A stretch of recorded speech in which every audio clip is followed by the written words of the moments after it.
Hey gang, this is Mike with my Real Estate Dojo, and today's practice is about understanding liens and different types of liens. So let's go ahead and dive in and get started. So what is a real estate lien? You might be asking yourself.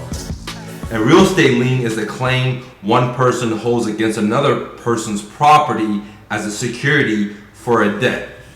So now we know what the definition of a lien is. But let me go ahead and break it down. Liens are basically can be stereotyped or broken down in two types. You have voluntary and involuntary.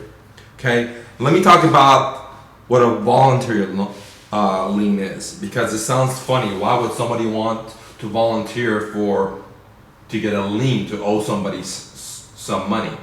Okay, for the voluntary lien, a great example why somebody would volunteer for a lien is when a homeowner wants to buy a property, but they don't have the money. So they go to, let's say, a bank, in this case, Bank of America, Wells Fargo, whatever bank they go to, and the bank's going to lend them the money. However, the borrower or the buyer has to pledge the property back to the lender in a deed of trust. Therefore, this is a great example why an individual would volunteer to get a lien, okay, on their property. So this is a great example. Now, the second type of lien or lien type is called involuntary. A couple of good examples of an involuntary lien would be, for example, a lawsuit judgment, an IRS, or taxes, or anything that you don't want to sign up for, but somebody else signs you up for it because you owe them money, okay? So an involuntary lien is what we most think about because it's something that we don't want to owe anybody money. We don't want people to sell our property or our assets to get it. That's why it's called involuntary, because you're not volunteering for it. Where a voluntary lien is something that you actually sign up for and you pledge your property in for that lien, okay? Now, we could even break down further different types of liens, okay? You have a general lien and a specific lien, okay? Let me give you a general lien example. If you owe money to the IRS, they're gonna do a general lien. They're gonna attach a lien that has your name on it. Let's say your name is Mike D. They're going to attach a lien to Mike D. And they're going to file it at the county clerk's office. And so a general lien is going to attach to everything. For example, like your car, your banking accounts, your real estate property, because it's general. Where a specific lien will only be for one specific asset. Let's talk about real estate, because that's what we are. We're real estate investors. So if a seller has a specific lien on that X home, then if they have Y and Z homes, or they have multiple homes, the Y and Z is not going to get affected. But that X home will be affected by that lien. So a specific lien is not a general lien that it doesn't attach to everything that you have, all your assets. It only attaches to that specific idea or asset. So if you're talking to a seller and they have 5 houses and they have a general lien, that means that all their house is going to be clotted because of that general lien. Where if you're talking to another seller and he or she has 5 houses, but they only have a specific lien on house number 3, then all the other houses are not affected by that specific lien. Only house number 3 is affected by that specific lien. So in a nutshell, we talked about what is a lien. We talked about voluntary lien versus involuntary lien. We also talked about general and specific liens. Now, let me give you some examples what type of liens that I've personally seen. I've seen, IRS liens, property liens, tax liens. I've seen mortgage liens.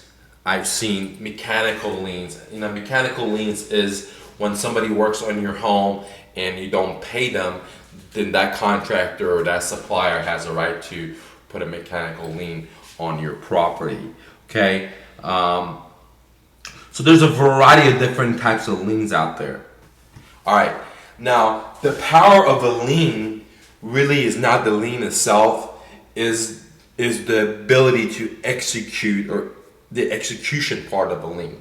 Because when you have a lien on, let's say, on a property, in this case real estate property, that lien holder has the power to foreclose on your property and then sell the property to recoup for the amount of debt you owe them for the original lien amount. Okay, and so the power is in the execution of the lien holder to foreclose on you. So that's where the power, really, the teeth come into being a lien holder.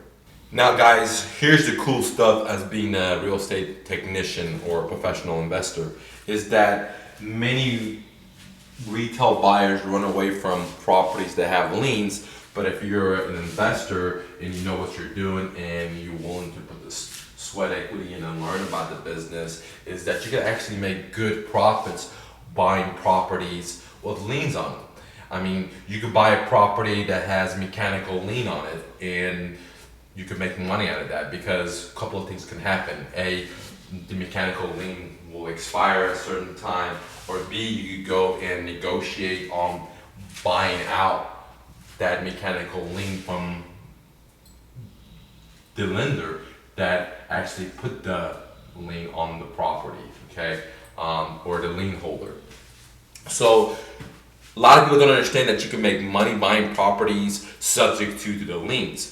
You know, when I talk about buying properties subject to, I'm not only talking about buying properties subject to existing mortgage, but you could buy properties subject to mechanical liens and other types of liens. Now, there is risk factor involved in it, but if you know what you're doing, then you can make money buying properties that have existing liens, as long as you know your city and state laws and what type of lien it is. Because, you know, a lot of lien holders, especially if they're not professional lien holders, you know, they're not making any money with these liens. You know, they spend a lot of money, for example, let's say, to hire an attorney to go and sue the person.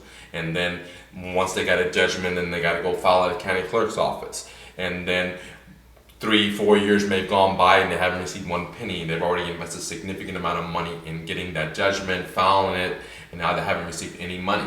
And so as a prudent customer or investor, you may be able to go and negotiate with that lien holder that owns the lien and say, hey, the lien is for 10 grand, I'm willing to give you $1,000, $2,000, $3,000, 10 cents, 20 cents, 30 cents on the dollar.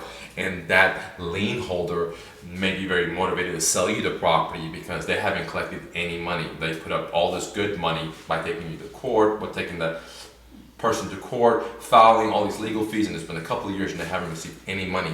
So in their mind, they're thinking, hey, I have a $10,000 judgment, I haven't received a dime. This guy's willing to buy this lien from me for 2 or 3 grand. So you have a good chance of that lien holder selling you their lien. So as an investor, if you come across property that has lien on it, you shouldn't be discouraged about that. You just have to roll up your sleeve and do a little bit more work. But in the meantime, you're doing more work, there's a potential to make more money than somebody who's not willing to put the work, okay? There's a lot of risk involved in it, so you have to be a prudent investor. This is not for rookies, okay? But you can definitely make money buying properties that have liens on them. It doesn't matter if they're mechanical liens, credit card liens, judgments, or even other types of liens. So, in a nutshell, this is America. If you're willing to be creative, if you're willing to take a risk, if you're willing to hustle, if you're willing to bustle, if you're willing to read, you're willing to do whatever the fuck it takes, then you're able to become successful in America. So just don't take a no for an answer, and don't just go where everybody else is going. Try to go through your own path. Try to create something that's not everybody does, because the rewards are going to be a lot higher. Same as with the risk, guys. With high risk comes high rewards. You can't eliminate the risk factor. But if you have tough skin, if you're in a situation where you can take the risk to get the reward, then you really need to think about using different strategies besides what everybody else does. Okay, I can't tell you what to do. For me, I've taken these risks and it's been worth it for me. And that's why I'm sharing my experiences with you guys. Hey gang, if you like these videos, please like, please share, please leave a comment. If you have any questions or any suggestions, please leave a comment below. I will get back with you as soon as I can. Have a great day, go hustle and bustle, and don't take no for an answer.